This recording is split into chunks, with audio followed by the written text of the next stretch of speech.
It is so nice to see you all. Um, my name is Kate Freer. I use she, her pronouns. I am zooming in from the stolen lands of the Piscataway and Kanoi, also known in colonizer terms as Washington, D.C.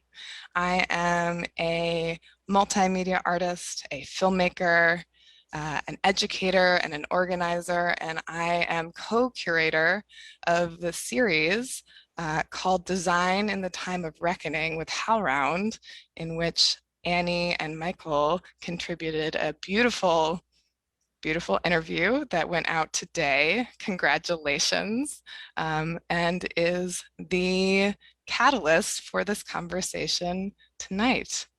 And with that, I am going to hand it over to our panelists to introduce themselves. And I will pass it to Annie. Hi, everyone. I'm really happy to be here. My name is Annie Wiegand. I am a professional lighting designer on the stolen land of the Lenape in what is currently known New York. I teach with the theater and dance program at Gallaudet University as well. And I will pass it to Michael.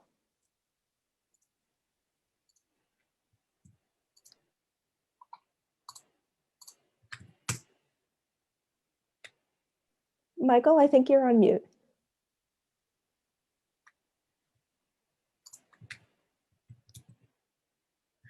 There we go. It wouldn't let me unmute. It's okay. Hi, I'm Michael Maag. I use he, him pronouns, and I am on the lands of the Takelma and Shasta people here in Southern Oregon. The resident lighting designer at the Oregon Shakespeare Festival and a lighting and projection designer for Kinetic Light, a disability dance ensemble. Passing it on to Monique.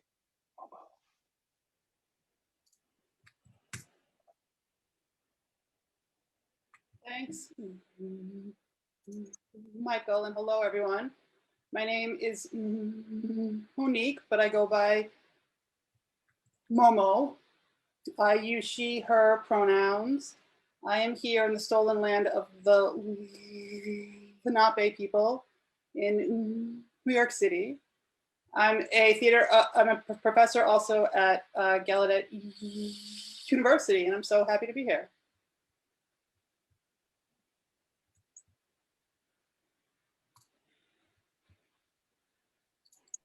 Had to on silence. So I would love just to say that the format of today is really an open conversation, really an opportunity to go deeper into Annie and Michael's piece. And we're so thrilled to welcome Monique into this conversation. And I would just start with a prompt of how does artistry and advocacy impact for you all? If anyone would like to begin with that, please feel free. It's a big one.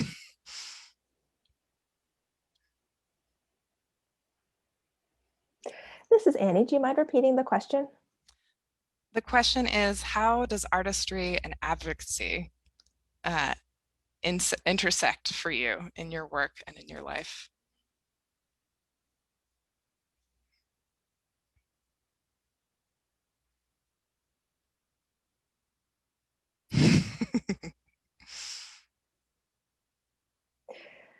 This is Annie. I guess I can go ahead and start. I think it's just about telling a story from a different perspective and from a different lens. What I can bring to the table, what Michael can bring to the table, what Momo can bring to the table, we're all bringing our own different perspectives and our own unique ways of seeing things. I think that allows us to be more open. We can be more willing to adapt to the environment and see what we can do to change to make things work.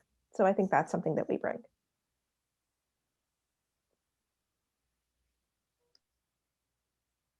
This is Momo. When I start to think about designing a show, when I'm producing a show, often I have to think about what do I want to present, right? But more recently, I've noticed theater tends to be taking things out. Everything becomes more minimalist. And I think that's because it's cheaper, right? Because people are working on a small budget. But I think that does hurt the overall art and the show, because I think people can become confused. What's happening? What's the story actually about? Who are these people? And that's been a really big challenge for me. And that's something that really bothers me. And I think that design can play a huge role in how the story unfolds with the lights, the sound, the costumes, the whole design of the whole production. It is really like magic. So I do think it's important that we address how we do this, how we design. Now, specifically regarding disabilities and design, we'll see what happens as we go forward.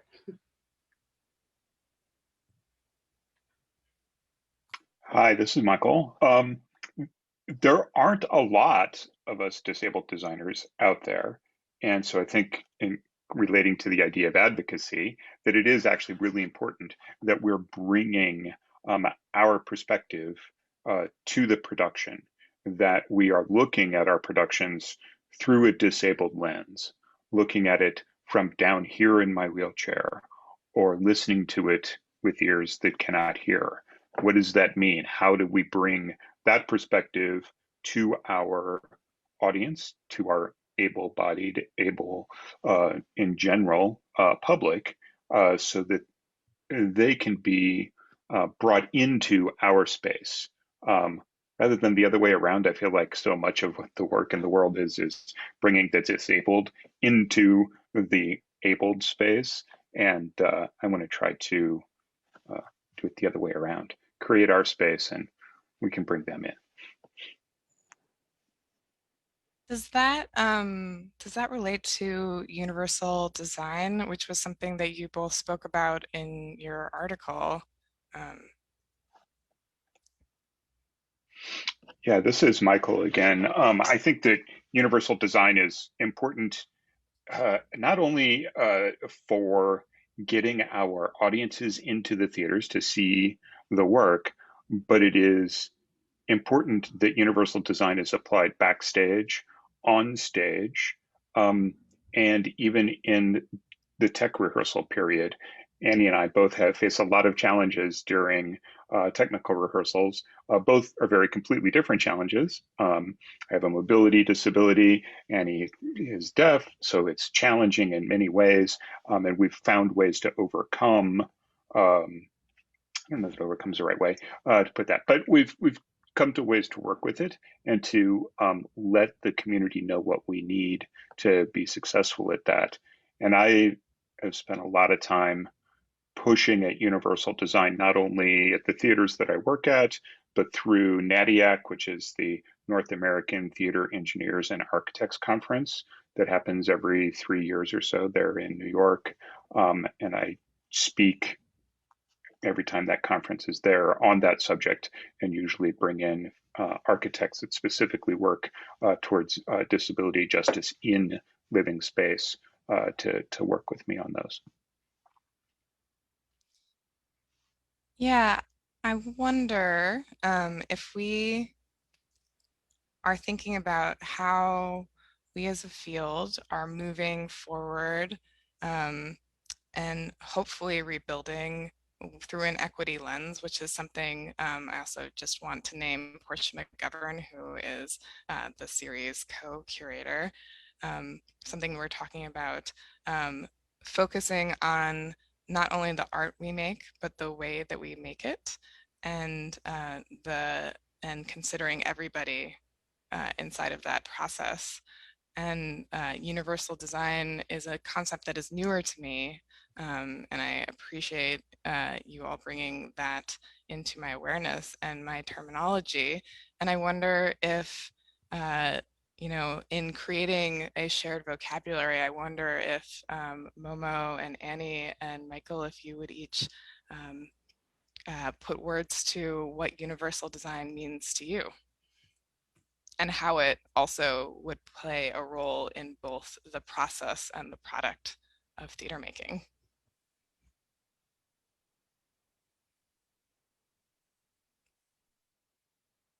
This is Annie. I just want to re-echo what Michael said about universal design on stage and backstage.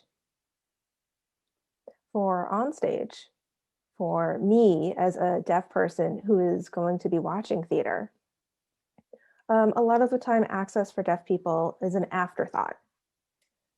An example of universal design would be making sure that accessible is already built in at the beginning. It's already there at the beginning stages of thought, instead of captioning being on the very side in the corner. And so that would be already incorporated into the design of the theater space. That's where we're coming from universal design in terms of on stage. For off stage or backstage, it's making that space more accessible for people with disabilities.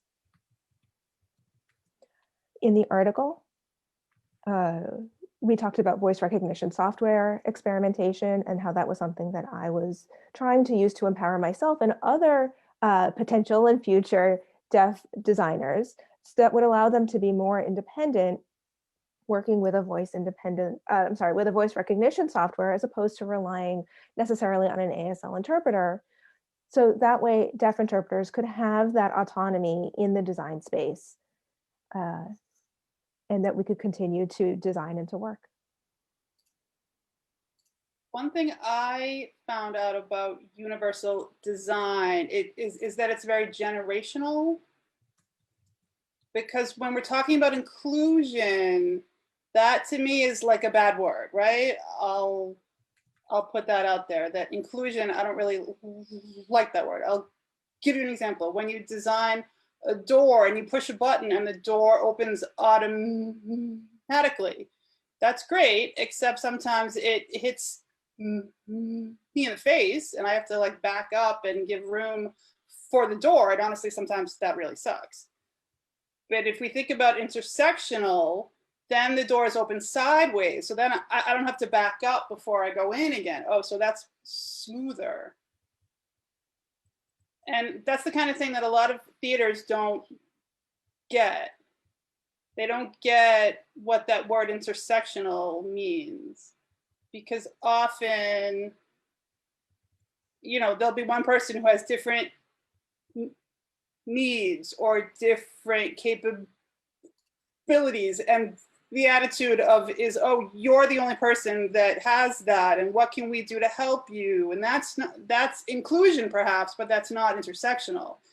And when we talk about intersectional, it's more about how can we educate ourselves to make you part of us, to make you part of this whole intersectional team, and we can recognize our own weaknesses and put all our heads together and solve problems together. And it's about bringing that person with disabilities onto the team. And for universal design, like you take the example of a bank ATM machine. At a drive-through ATM, you have to get your window down to reach the ATM thing to put your check or your card or whatever into the slot. And if you have different kinds of cards, you're not going to be able to reach the thing, right? So if we made that slot higher up for people, then everybody could reach it. It's about doing things for everybody as opposed to just doing things for one type of person. So it isn't about I'm going to design for them. I'm going to design for disabled people. It's about bringing everybody into the conversation and working together and using everybody's ideas and make sure that the ideas of the people with disabilities, make sure that their ideas are actually part of the conversation surrounding design. And that's my 2 cents on that. Preach. It was perfect. I completely agree with Momo about that. It's about working together. It's about not making assumptions, asking questions, including everybody in the conversation. And it's not having, the person who's signing, who's just sort of, who's separate and who's just sort of, kind of brought into the team. I'm also curious to see what Michael has to say. Thank you.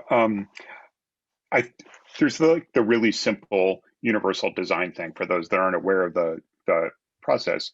Those little ramps that get you up onto the sidewalks from the street at crosswalks, those are called curb cuts, right? They're almost ubiquitous now, not quite, but they're in a lot of places.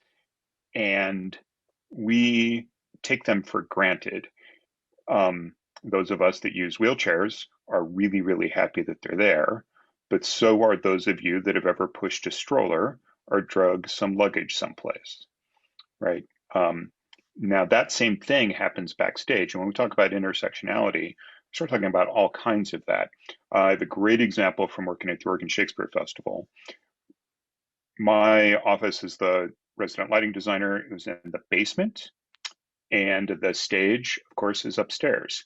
And to get to that, I had to go outside backstage, into the costume shop, through a narrow hallway, down another elevator that took me into an alley behind a pizza joint and the police station, and go around the block and up the block and onto the central area of the Oregon Shakespeare Festival, and then through the access door, and then through the hallway, and then into the theater. That was to get to the front of house. And then to get backstage was a whole nother set of lifts and stairs and doors, right? It was, I had to plan my day depending on if I needed to be on stage or front of house. And I needed about 20 minutes to get from point A to point B. And so crazy. So we installed an elevator, and there was actually an elevator shaft that was originally there. They ran out of money, as theaters often do, and were unable to install it. And so that at least helped us that we had a place to put it. And so we put in an elevator, and that allowed me to get backstage instantly. I mean, it was just like go in, go up. Now, the intersectional part of that is that I am the person that uses that elevator the absolute least. The people that use the elevator the most are the least paid people at the festival, the wardrobe crew. These are women, often women of color, who are hauling costumes up and down stairs, big piles of heavy Shakespearean costumes, right? And for years and years and years, these people who are underpaid, underrepresented, were forced to do this extremely crazy manual labor. And we put the elevator in, we put the costumes on carts, and we put them up and down. Suddenly, these people had time. Their health was better. Their backs weren't hurting, right? So that's universal design intersectionality, right? Really simple stuff like that. And I know it's a simple example, but every time I've been in a place where we make an adaptation to make it easier for Michael to get someplace, it makes it easier for everyone else as well. And often much easier for them than it ended up being for me. But that's okay since it's working. I actually would like to follow up about presenting universal design and how my needs have actually helped other people do their job. When I first moved to New York, I was working as a lighting producer with the acting company. And you had to quickly learn how to focus a full stage of lights, a full stage of lights. I would start to do other shows, and then they would ask people to bring the house to half. And and there were things that I had to figure out to make it easier for me. And people actually really appreciated having the lights on quicker too, because They could write on the plots and get the work done that they needed to do when I was just having it so that I could see. So something that benefited me benefited the rest of the crew as well.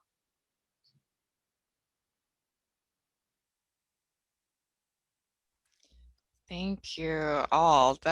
I know something that Nicole Brewer, who is a wonderful director and teacher and advocate and facilitator, um, often says is that we are in a world and a industry that often has you put yourself last and your own personal health and well-being last. And if we're pivoting our culture to be more supportive, then the art is going to be better. The people are going to be happier. They're going to be healthier. We're going to support each other. And that feels like a lot of what this conversation is, getting at the root of, as if we're taking care of everyone, then we all benefit and that we all rise together. So appreciation of those offerings. I am curious. So we have two designers, and Momo, who is an artistic collaborator, but not a designer that I know of. Please correct me if I'm wrong about that. But you all. No, I devise theater. That's my specialty. I really don't know anything about any of the technical design concepts. But we are all artistic collaborators working together on a team to bring stories to life. And when, oh. I just wanted to say that Momo has a nice connection to both myself and to Michael, right? Yeah. So Momo and I have known each other for years. But from my understanding, Michael and Momo also have worked together at the Oregon Shakespeare Festival. Is that right? Yes, at OSF. That's where Michael and I met. So it's nice to have that connection. So many intersecting circles. This is such a large field and yet such a small world. So I'm curious. I want to just go back into your article for a second, and I was wondering, Momo, for you reading the article, was there anything that's really sticking for you that you wanted to go a little bit further into or wanted to ask of Michael and Annie?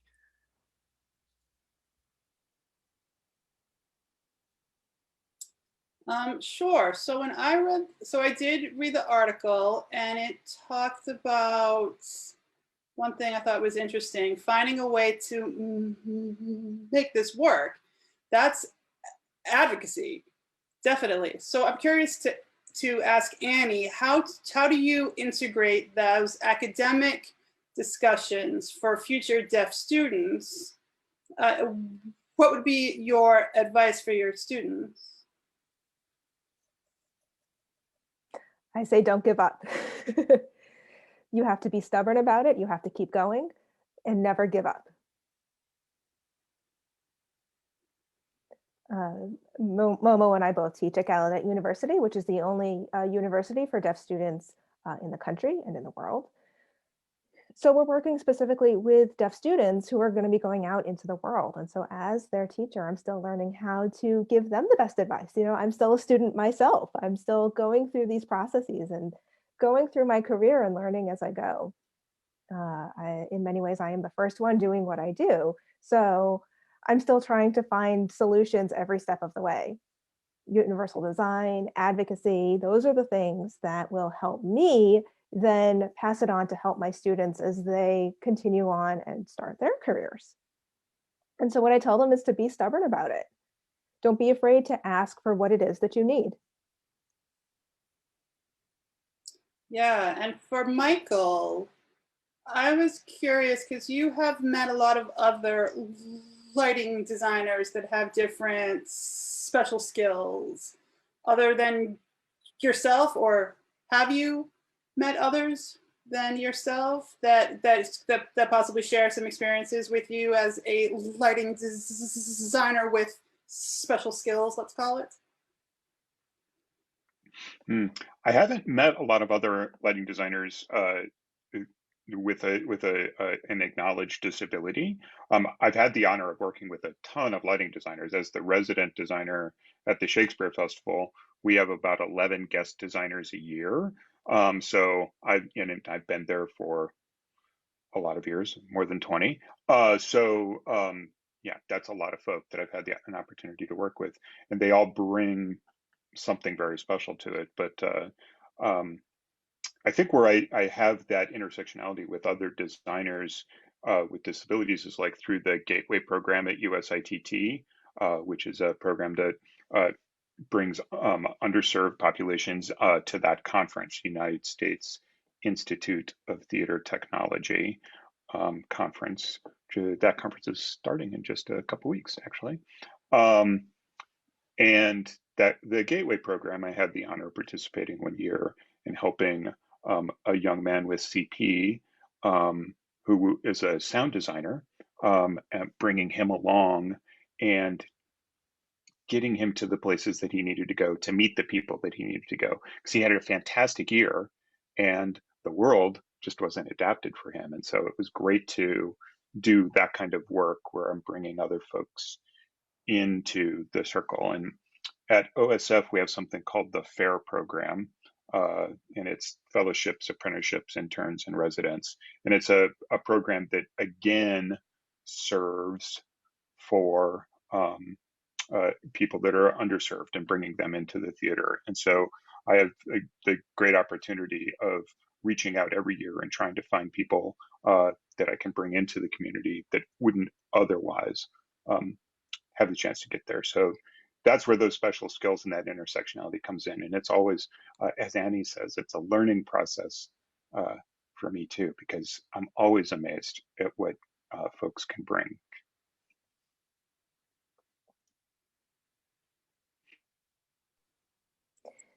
This is Annie, and I actually believe that Michael is the only other lighting designer that I have met who has different abilities.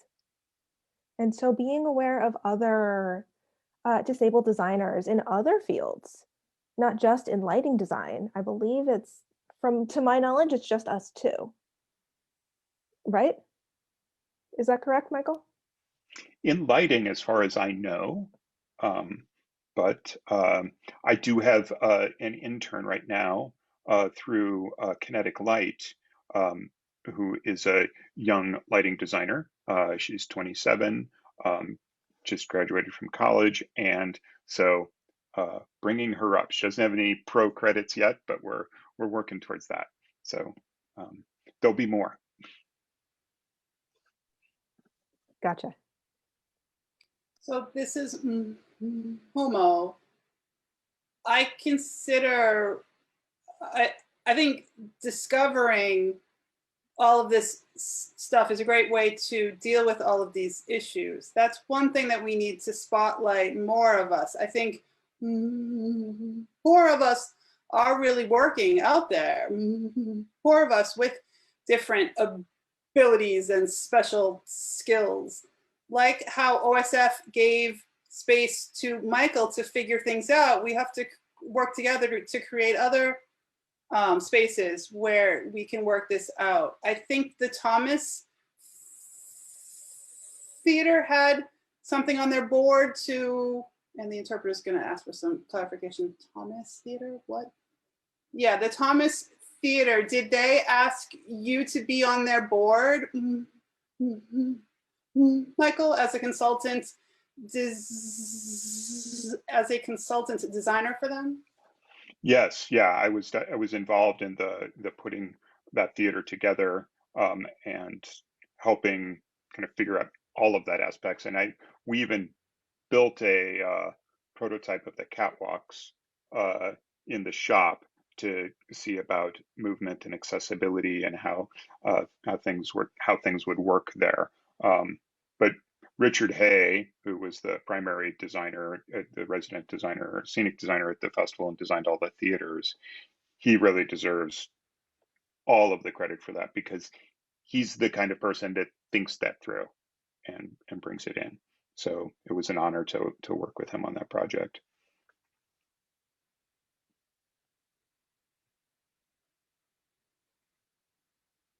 So how would you feel compared to the old theater and the Thomas Theater? Is it easier for you access wise in the Thomas Theater? Absolutely, yeah. I can get to the booth, to the lighting booth in that theater, and I can't in either of the other two theaters at the Shakespeare Festival. So that alone, just being able to get to the booth is an amazing thing. But being able to get backstage to all the levels without a problem.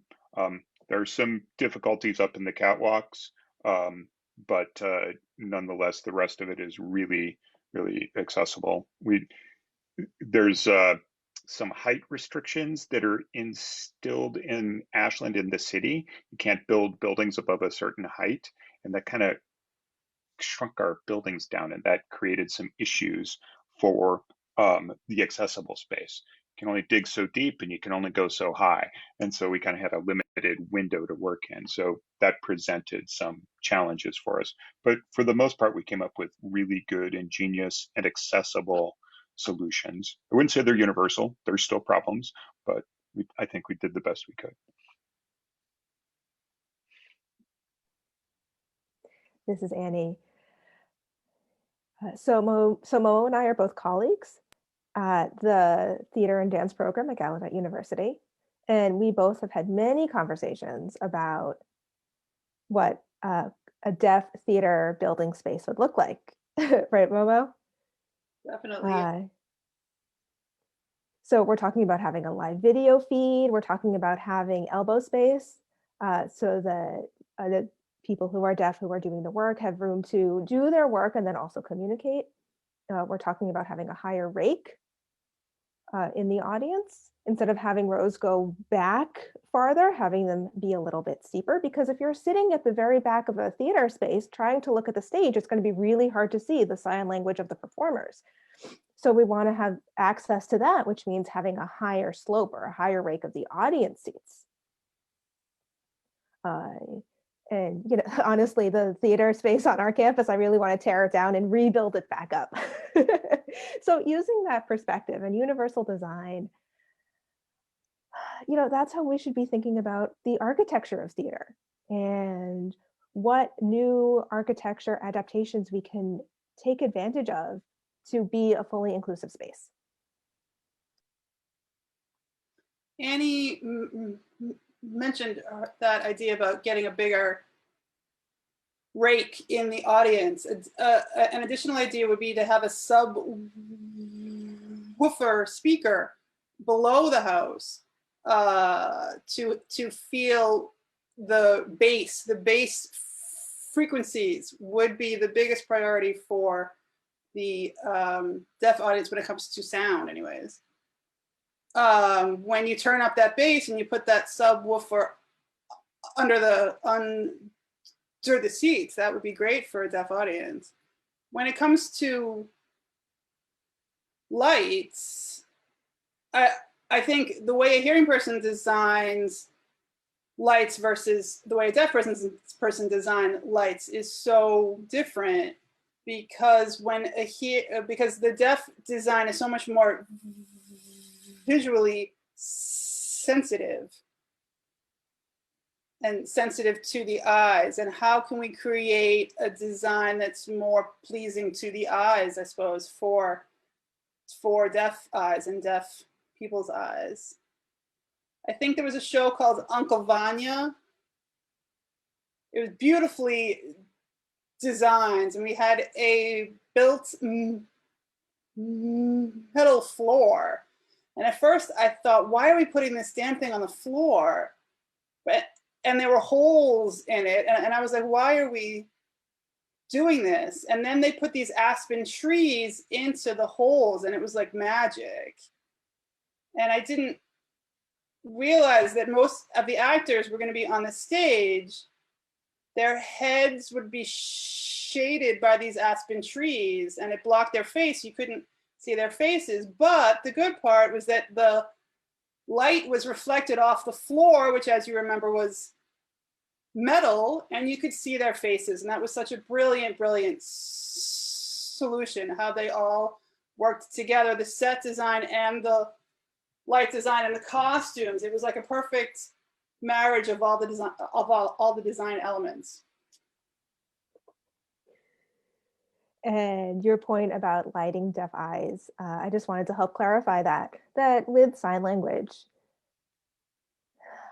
if you're in a completely dark theater, you can easily get eye fatigue by just trying to see the sign language that's being performed. And especially if there's, if people are talking or signing quickly, it's you're lighting it a lot like you would light a dance production. You need to have front lights, you need to have side lights, and you need to be able to have lights that's going to capture the movement of a language. And so I've experimented with a variety of different actors and just asking them to sign maybe an ASL poem so that I could experiment with different kinds of lights. And I remember this one time, looking at it and going, oh no, I can't see their faces at all. It's just not going to work. And so I had to completely scrap that idea and start again. But it's just really important for us to be able to see the hands and for us to be able to see the language, because that's where, that's part of the story is the language in which it's being expressed. And so it's very important to be able to see our actors' hands as they're telling their stories on stage. At OSF, I designed the repertory plots, so the core plots that are used by all of the shows.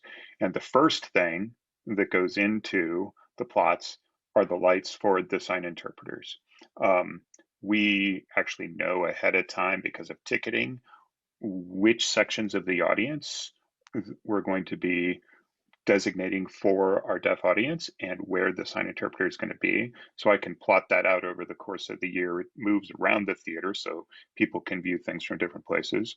But I put those lights in first. And as Annie pointed out, it's not just a front spotlight on their face at full.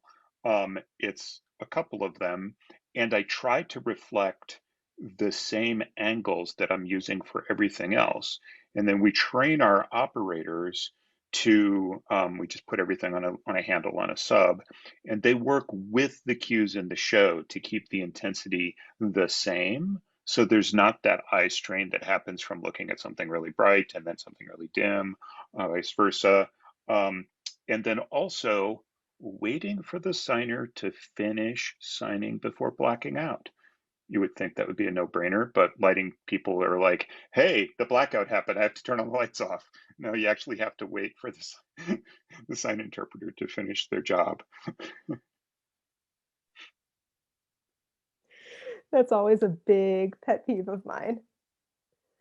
Whenever I go to watch interpreted theater, you have the light on the interpreter or the interpreting team, and everything is beautiful, the lighting design, and then it's this one light that's just awkward on the interpreter, and it just kills the whole thing for me. But yep, love it.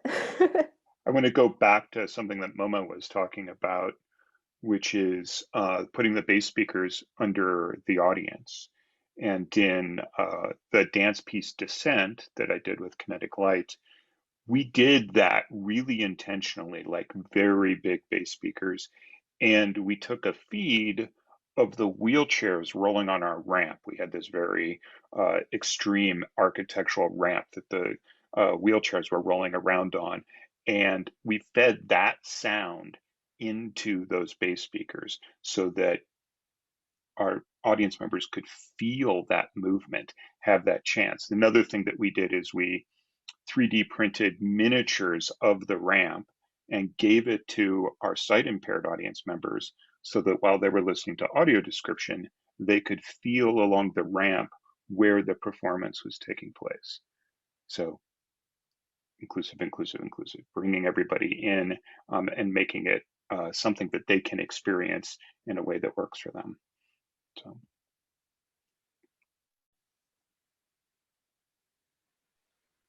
Were you talking about Alice Shepherd? Oh yeah, that was fabulous. I love her work. Yeah, the lights, she can do magic. The base that we have at Gallaudet, we nicknamed them the butt kickers. We have them underneath every individual seat in the theater space. And they make the entire room shake. So I wanted to ask about designing for a specific kind of audience, like for audiences on the autism spectrum, for example. Like I have a nephew who's autistic and he's very sensitive to sound and light. So how do both of you incorporate that into your design work?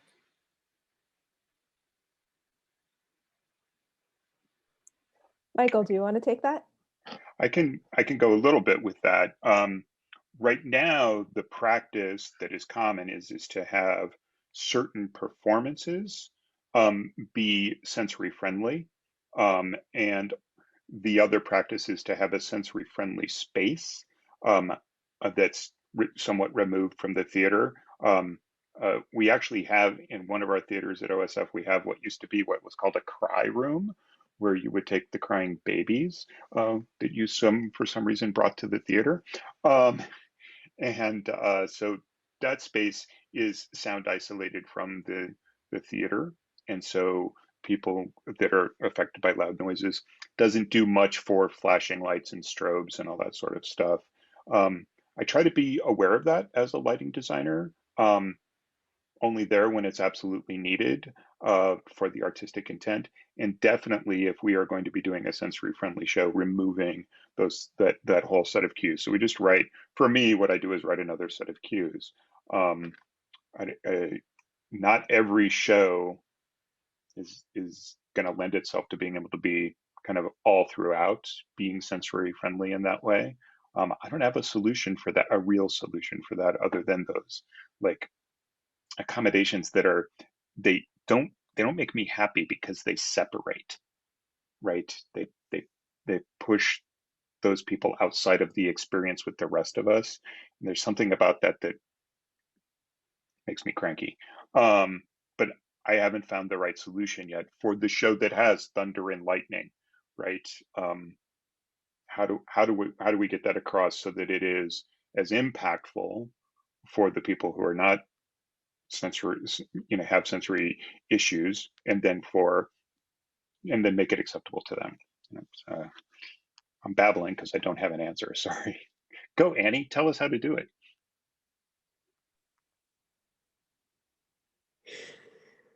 No, I face the same challenge. As a lighting designer, we all love our flashes and our trash lights and all of that. So I do struggle with the accommodations of providing an experience for people who need a sensory friendly space. I've asked for some suggestions, just for some creative ideas on how to make a sensory friendly space, and similar. We're leaving the house lights on, maybe at 50%. We're not using any flashing light cues. Those are some of more of the standard things, but the lighting designer in me that wants to do all of the flashy, pretty things that I love, that I want to provide to audiences. At the same time, I also want to follow the universal design concept, and I want to have sensory friendly performances. And we just have to keep exploring and unpacking and see what we find.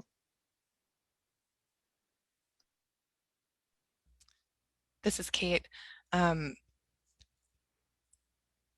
I think this also speaks to something that you brought up in your articles that I very much agree with, is that designers and artists and theater makers are creative problem solvers.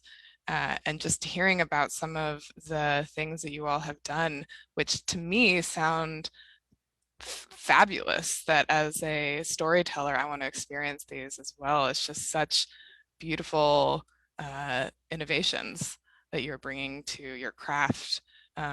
and not separating who you are as human beings from your art. As a designer myself, I can't separate my identity. I can't separate my advocacy from my art process and my art practice. It's very present. It's present in the shows that I choose, the communities that I call my communities, and I really appreciate the way that you speak about it, and it's very inspiring. And just even bringing up these questions of how do we center universal design and continue having these conversations is huge, and I really appreciate the way that you speak about that.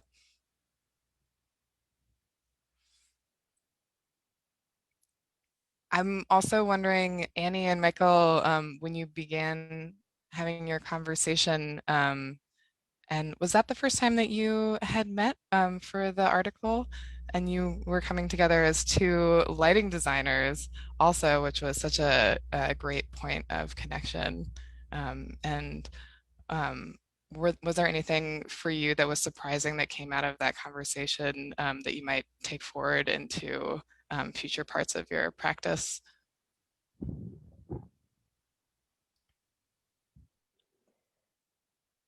This is Annie. For me, I think it was very cathartic having that conversation with Michael. We talked for a long time. I got to talk about my struggles, he got to talk about his struggles, and we were really able to find that empathizing moment. We have very different backgrounds. I'm actually really jealous of how much support Michael has at OSF.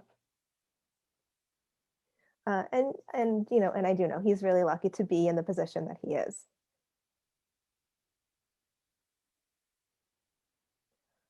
Looking through the final article, having to edit and pare it down, that was really tough because there were comments that both he and I said that I wanted to just leave in there and to keep. And so, it's just even these little things that only lighting designers are going to understand. But it's in those little things and in those little struggles that just made it all really beautiful. And I was very happy to have that conversation with him. Yeah, I think we had something over 10,000 words when we uh, uh, read the transcript. So um, Kate and Portia asked us to trim it down just a little bit. Just a little bit. It was a wonderful conversation uh, to have with Annie and to learn about her perspective on things, which is very similar to my perspective on things in some ways, and then very different in others. Very different experiences, and it was a wonderful reminder for me too. Like I think at one point, some of the words that got cut was, "Let's not make this article all about how much privilege Michael has." Because here I am, a white male in my 50s, working at the Oregon Shakespeare Festival with an entire organization that is there supporting me, and then also having the ability to work with Alice Shepard. So I do recognize that I'm just sitting in a big old pile of privilege here. Maybe that's what I should rename my wheelchair. Um, yeah, it was a good reminder that not everybody has that, and so I think that what we do is we take that and we turn it, right? It's our job and even your job, Annie, and you're doing it. We reach down and we pull the rest of everybody else up with us.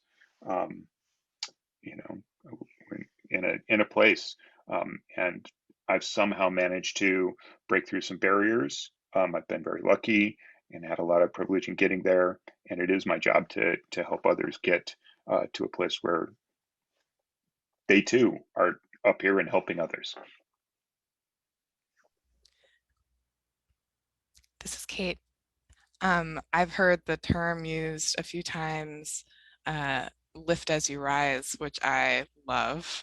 Um, and I think I got to be a fly on the wall for the entirety of that conversation, which was just wonderful. I had this thought, or Portia and I were talking about, wouldn't that just be wonderful to put people who you know are interesting and pushing the boundaries of their fields and thinking just together in space and get to get to be a fly on the wall for their conversations.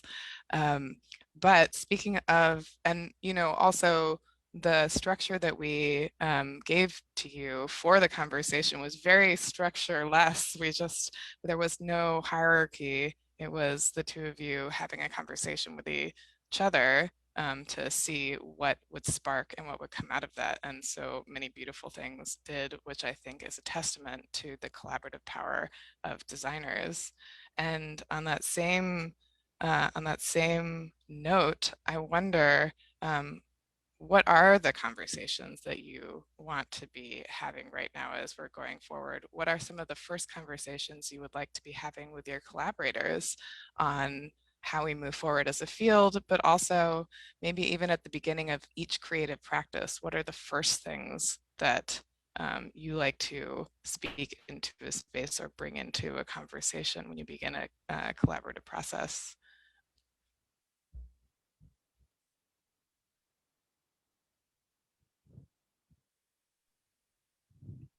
I'm sorry, Kate. Do you mind restating the question again? Sure. I guess it is a twofold question. Is what are the conversations that you want to be having as a field as we move forward from this sort of pause and reckoning in the field? And also, what are the questions that you would like to be having? What are the questions that you would like to have happen at the beginning of every creative process, at every collaborative process with your collaborators?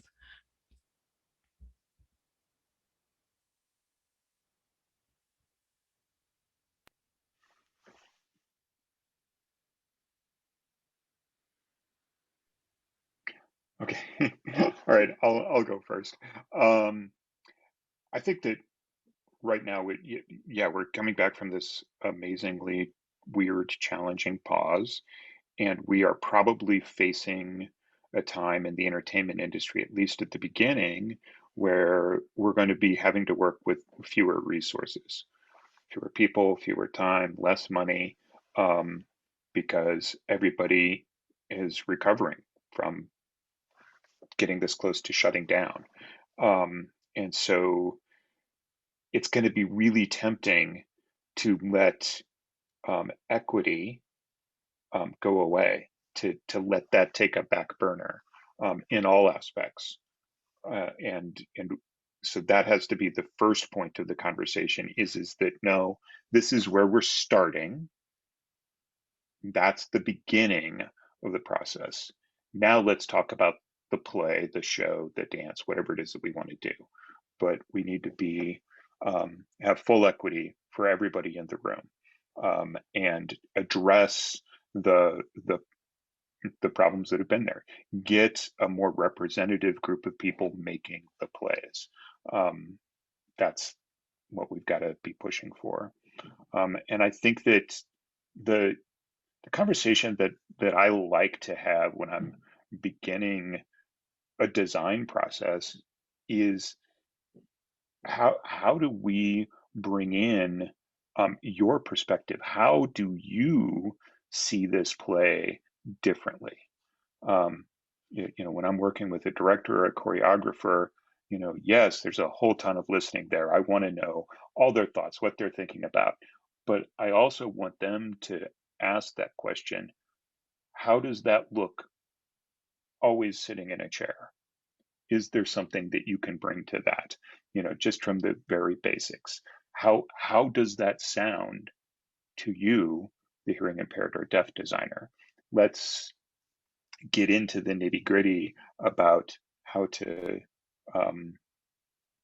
break down those barriers. And so I'm always interested in having that conversation be two-way, and getting into the unique perspective that someone like Annie or myself can bring to a show.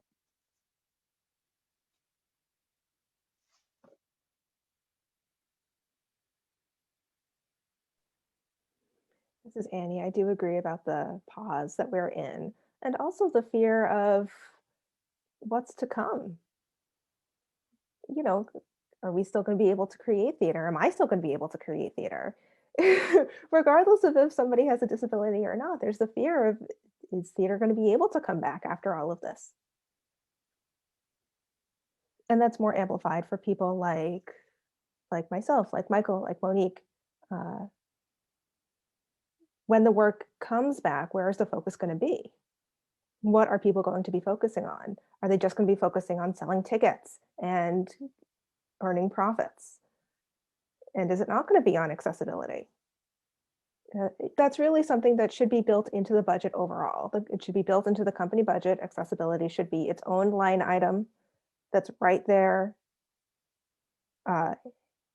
independent, just like any other line item, instead of put under something else. So then it's not a scramble of, oh my goodness, we're working with a deaf lighting designer, we now need to get interpreters. When it's built into the budget, it's already set, it's there, it's ready, it's in the operational budget. And then it doesn't need to be a scramble to get it in on an as needed basis. It won't be an afterthought. It's more of even a commitment to people like Monique and Michael and myself, that we see that in the budget, we see that as an identified line item, and that makes it a more welcome space for us to come back. Yeah, one thing I wanted to add about that is that art tends to focus on visual art and acting and music probably too, right? And people with disabilities or with different abilities, but we don't really focus on the technical aspect of designing theater. That's really a gap, I think, and we need to make sure that we broaden our view of what art is and bring those people into it as well, and make sure that we have mentorship and support programs for technical folks and for designers. While we're in this pause, we can have these conversations about how do you do various things and what do you need to know. We can talk about strategies for how to live and support yourself doing this kind of work. I think that's my thoughts for what we could be doing during the COVID pause.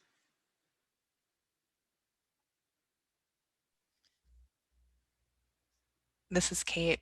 I wanted to amplify also something that Annie said about budgets, and considering a budget as a moral document. That when a theater is planning their season, oftentimes those decisions are made without even considering or conversations with the people that they impact the most. And so that is one way that we can immediately shift, and theaters can immediately implement change, is bringing more people into the conversations about budget and budget transparency, so that there are the needs of more folks considered throughout the season, and in operating budget as well. But then also, just for designers who, if you are creating a show and you have the budget determined for you before the team is created, that it feels like there is a little bit out of line. So I think that is one huge way in which just the protocols could be adjusted, to bring more voices in. There's also a question that I wanted to bring into the space from Facebook, that we spent a little bit of time talking about creating sensory friendly performances, but also wanted to talk a little bit about accommodations for deaf-blind audience members, who are often left out of the conversation. And I'm wondering, what thought have you all had an experience with creating theater considering a deaf-blind audience member?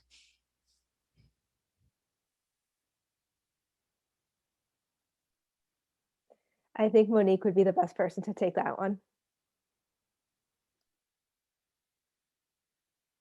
Right. So I work with a group of theater called Pro-Tactile Theater, which is based in Oregon. And that person also happens to live in DC at the same time I did, and we worked together. And we worked together to try to figure out what is deafblind access for the theater, and how do we develop a better setup, and what does that actually look like. We have the traditional ASL interpreters that you've seen, and we have tactile interpreters that work with deafblind people, and then we also have pro-tactile interpreters. And all those three things are different. So the tactile interpreters would be interpreting what the actors are saying, whereas the pro-tactile interpreters will be adding things about information about the environment, what the costumes look like, what the lights look like. And they do that through something called back channeling, which is a bit of a vocabulary in the pro-tactile world, but thought about how to incorporate all of this into theater. And maybe we can consult with theaters and make sure that they know how to hire the right kind of interpreters. And back to Annie or Michael or Annie. Yep, this is Annie. So Pro-Tactile Theater has so with Pro-Tactile Theater, I've actually talked with Jasper, I think, who is the one of the co-artistic directors, right? With Shara Robles, I think is the name. right. And I asked Jasper about lighting for deafblind folks. And just as you have varying degrees of people who are deaf, you have varying degrees of people who have sight or have sight loss. And he said, well, no, we don't do anything special. We would be in a regular room. There would be lots of sensory items. There would be lots of people around, like Momo has already described about the pro-tactile interpreter versus the tactile interpreter. And it's a really fascinating new approach to theater. It's definitely not our standard proscenium stage and audience.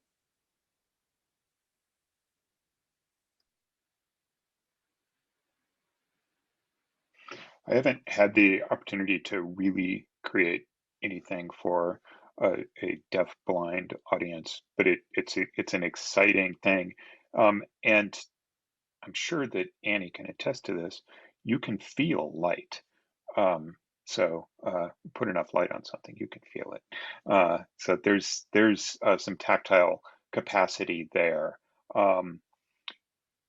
In Kinetic Light with Alice Shepard, we've developed an app for the sight impaired and blind called Automance that they can use on their phone, use their own headphones, and it has multi-track audio description. You can pick any number of audio tracks that you want to listen to. In that community, there's something called skilled listening, right? And they can listen to more than one channel of information at a time. And we can have one audio describer doing a very technical description of the dance and the moves that they're doing, another one doing a poetic description, and then another one, like your protactile interpreters, someone talking about the lights, the setting, the costumes. And so you can listen to any or all of those. We're at this point producing about 6 tracks for our performances. And so you can experience them in any way. I love to experience them with all of the tracks on because it's mind blowing for someone like myself who's not a skilled listener. And so I'm finding myself like really, really excited by that and learning what works and what doesn't in that environment. And we consider that a lot as we're creating our cues, the timing of them, how intense they are, where they are, how that works in that environment as well. So that's another onion layer to peel back on our design process.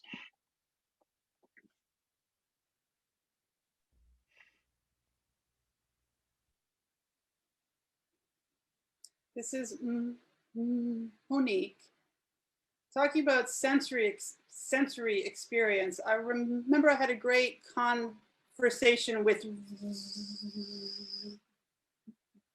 Ruth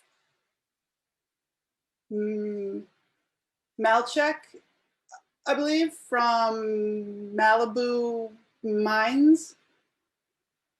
She was one of my mentors. And she and I were talking about the senses, right? The 5 senses. And we always forget about smell. And I remember one artist did put perfume and blew it with a fan so that it went out to the audience. And I was like, I don't know about that. I'm not sure I want to experience that, but it did actually work. So it's interesting that some things that we do have missing. I wonder if that's good because it makes us more aware of the things that we don't have, and perhaps that's a positive thing, that we should be grateful that we don't smell some things. Just an idea. Always grateful for the things I don't have to smell. I've done a number of productions where we are either cooking on stage intentionally to get that smell to be a part of the show. And I've even done a show where we baked bread backstage just to get that smell into the theater, right? And such a homey, feeling. And so, yeah, but it is often forgotten, and it is certainly often forgotten in these kinds of conversations.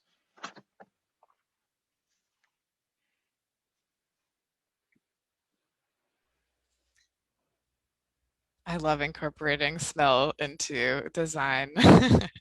um, I also appreciate, Michael, you brought up that every accommodation is an opportunity. Like every show is an opportunity. And I think that leads very nicely into this question that we got from our participants is how do we approach universal design when people's needs can be conflicting? Or have you been in a situation where needs conflict and what was the resolution? Well, I think Monique brought up one of the really common ones, automatic doors, right?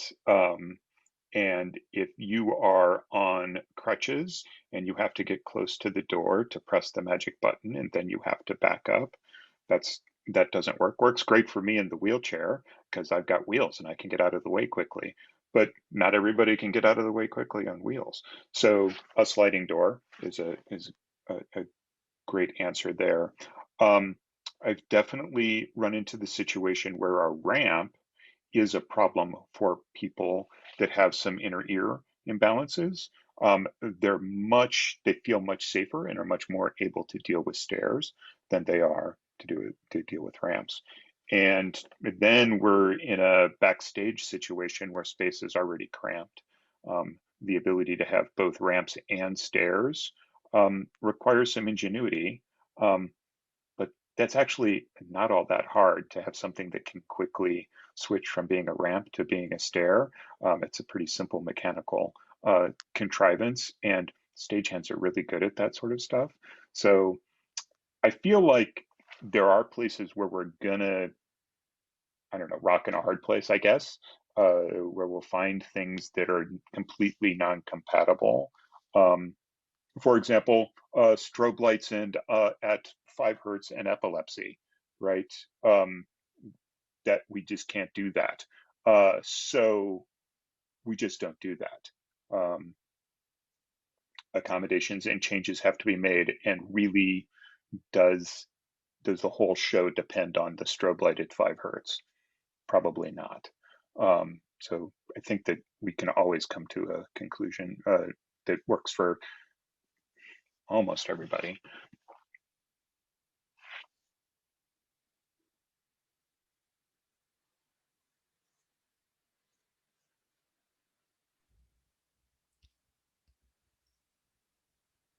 I just have a quick funny story to share. I was involved in a karate summer beach day. So I signed up for this thing and we went on a bus. And I was like the second person on the bus. And I saw this African American guy. So I went and sat next to him. And then I realized he was blind. He could hear, but he was blind. And I was like, I'm not gonna leave. I'm gonna actually stay here and figure out how to communicate with this guy. So I was able to tap him and I was able to write on his palm. We call it POP, or prints on palm, where you actually draw the letters out on his palm. And we actually had a great conversation. So that is a place where it is, that is kind of proof that it is possible to compromise people's needs together. I mean, come to compromises to address both people's needs.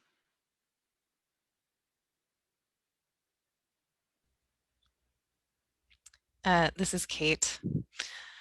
I love that story, Momo. Thank you for sharing. All of these offerings that you have given to this conversation, it sounds like there is joy that comes from a lot of these discoveries in your creative practice, and small and large things, the spectrum of small and large things that have have helped you each to feel valued as a member of the team and collaborators. Are there any really exemplary examples of this, of projects where the art was really exciting, or the experience was that you felt valued, and the art was equal in that as well? Sorry, that was not the clearest question.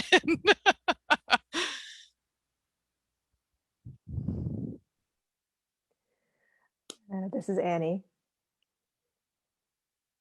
So I can talk a lot about, I guess, my experience of oppression in work, and we can talk a lot about that. A lot of those experiences, though, have taught me what it is that I need to feel valued as a part of a team.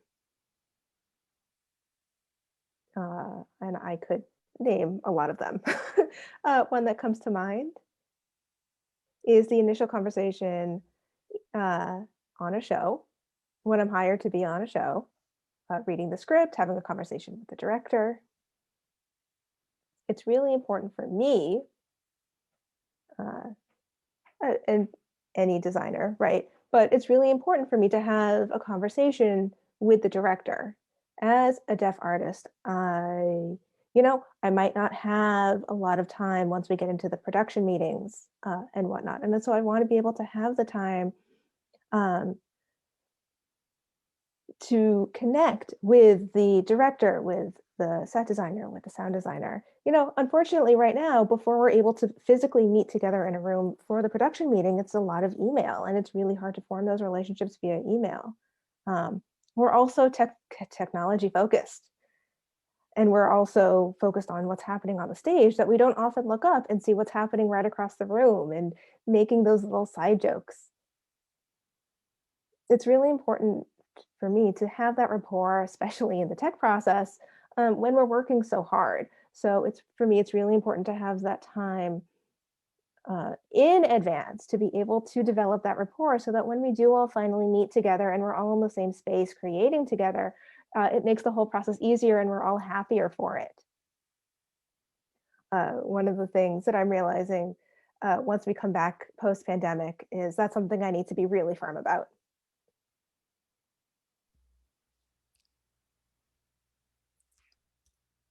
This is Kate again. Yeah,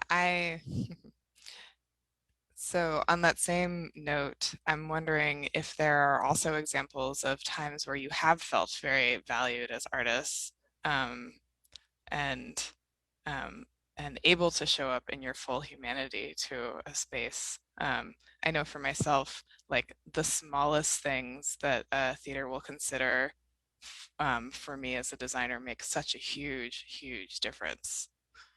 So what are some things that you have experienced that really um, make the process better and then the art better as well? I could speak to one just like really simple example that made me feel really included.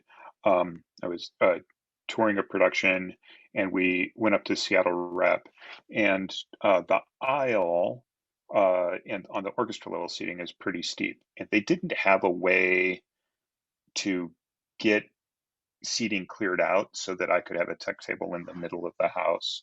I was doing projection design on the show, and so they decided to set up a tech table in one of the two central aisles, and just block that off to be the aisle for me. And they set the table up, and my wheelchair was on the rake. So my front wheels were really running downhill towards the stage. My back wheels are in the back. And I don't have any ab muscles because of where my spinal cord injury is. And so I was constantly falling forward onto my tech table. So I had to use my hands to hold myself up and then communicate, with one hand or the other. It was really tiring. Um, and I just assumed that that's the way that it was going to be. I didn't have to think about it at all. I just was like, okay, that's it. And on the first break, the master carpenter in the theater came out and installed a counter rake on the ramp, on the aisle, so that my wheelchair space was level.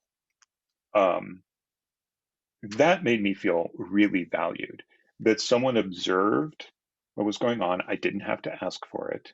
They saw what was the problem was, and they solved it.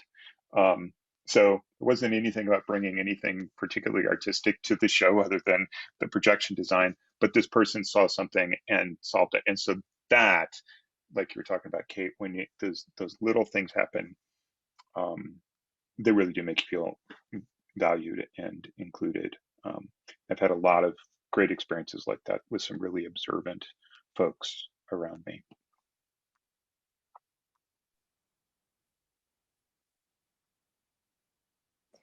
And this is Annie. I can also provide a few examples of when I felt valued. One of my big reasons for anxiety in coming to work is the potential interpreter and interpreting team that I'm going to be working with. Because of our vocabulary, as deaf people in the space, we do have our preferred interpreters who are familiar with our scope of work and the people who I feel comfortable working with. It's a very small pool. But when I have an interpreter, one of my preferred interpreters to work with, it's a much smoother process. And that really helps ease my anxiety throughout it all.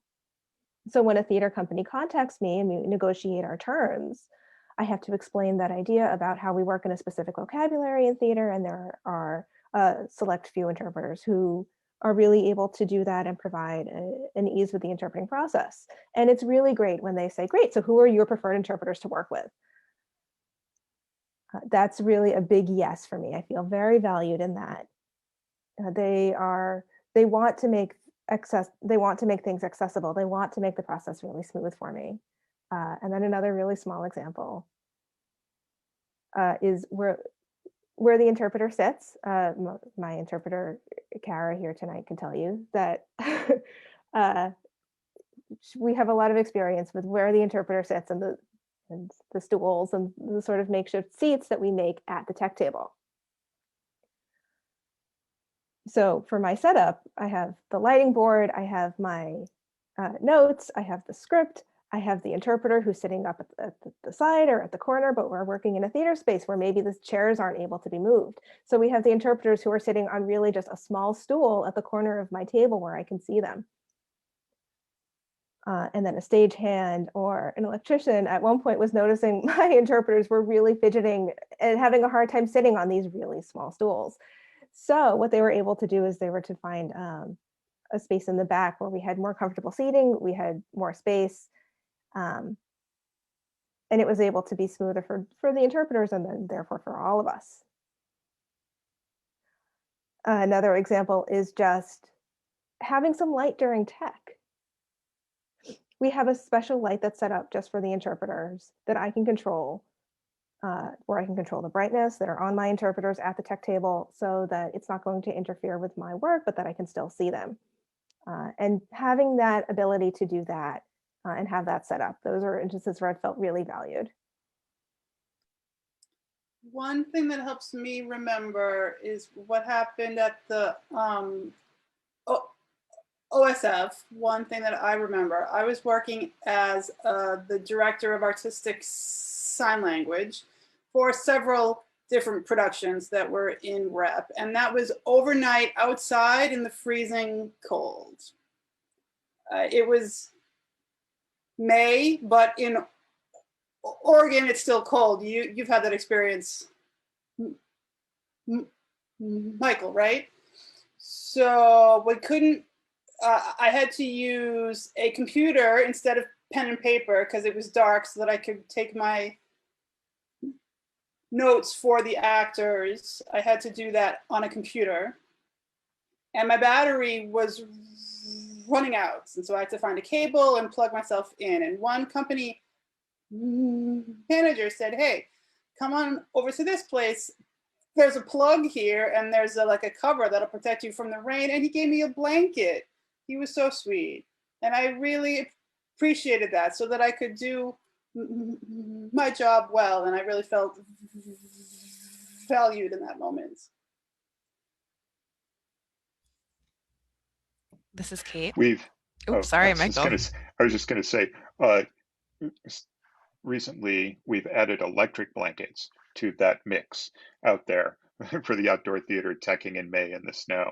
So now we're all sitting there with our electric blankets. Much better experience, I can tell you.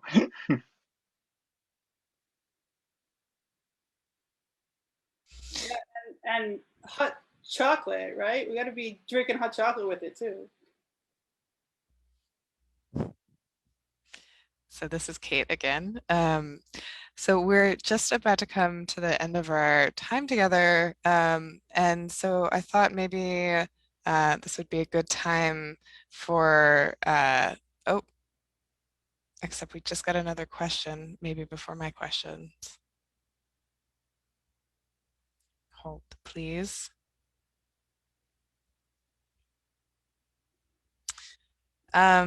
Yeah, so we're just about to come to the end of our time together, and I thought this might be a good time to look forward a little bit, and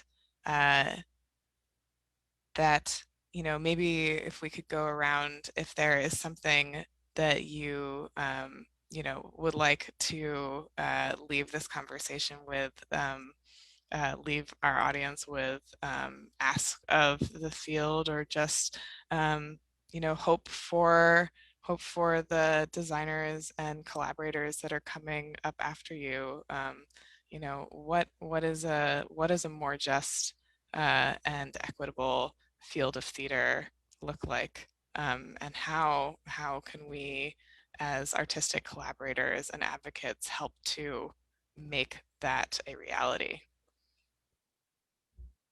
Small question. Yeah, tiny. Go ahead, Annie.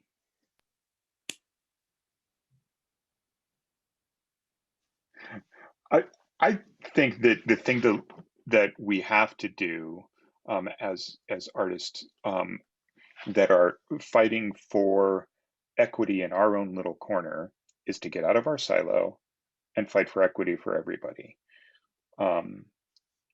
It can't be just about servicing my need as a wheelchair user or even the entire disability community, which is enormous. But it is also about everyone else that is not given an equal seat at the table. And so we've got to fight for that, maybe even harder, because of the issue of intersectionality. Um, uh, you know, Annie, I can't speak for you, but you're a woman, right? You're deaf, right? I mean, it starts piling up, right? And it becomes an issue that we have to fight harder for those people, um, that are facing the greater uh, challenges to get through the door. The gatekeepers have done a great job of keeping everybody out. We've got to knock down the gates and make this a equitable space for everybody. And that's what I look forward to, is a time when we can all just be ourselves and create some beautiful art together.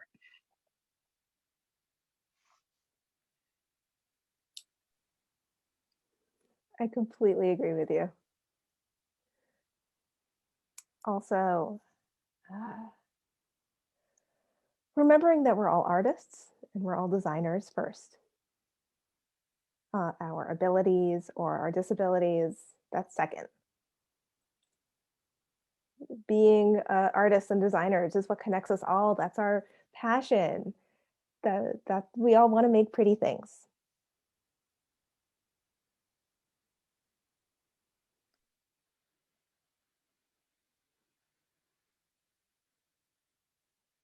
Momo, do you have any words of wisdom that you want to leave us with, or hopes for the field of theater as we move forward?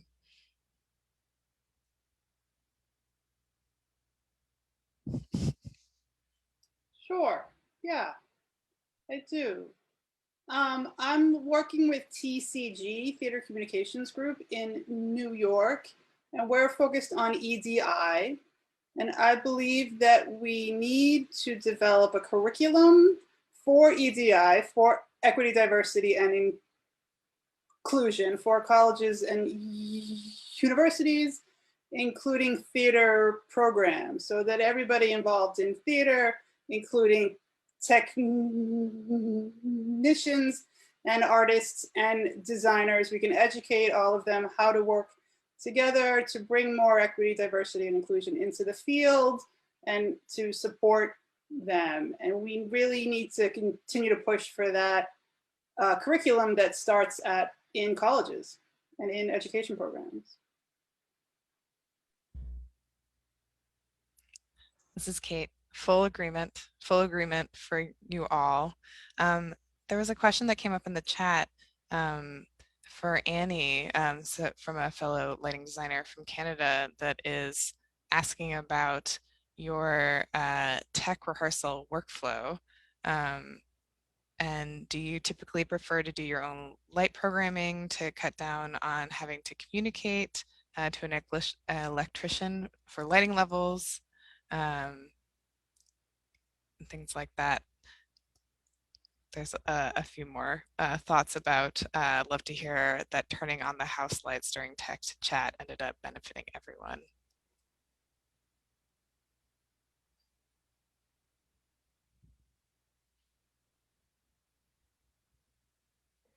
So the tech process with programming. That question makes me realize that, so with a union house, right, I'm not allowed to touch the board as a designer. Regional theater, I'm not allowed to touch the board. So, is that oppressive in of itself? That's interesting food for thought for me. I have, since in my career, I have followed what theater houses have told me. If I'm working in a non-union space, I'll do programs myself. But I recently worked with the Milwaukee Repertory Theater. I had a programmer who did that for me, and I had an interpreter on the headset with me.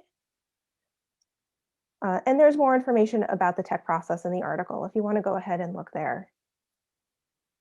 But yeah, those are just some of my thoughts. This is Kate. Yeah, I would say that this opportunity that we have right now as a field is to create new practices. And just because there are ways that theaters have been doing things for a long time, it's not actually that long a time. And there is a lot of opportunity for shifting and changing.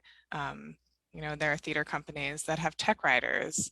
But maybe there are decolonizing writers, and maybe us each as individuals have our own writers, but that also is, us as individuals having to ask for our needs rather than them being considered or asked for in advance. So this is a great opportunity to create new practices as a field, and considering, different workflows and different accommodations.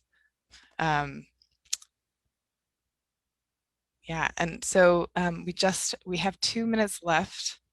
Um, and so I just wanted to take this opportunity on that note to thank you all so much for being here as a part of this conversation. It really has been a true pleasure.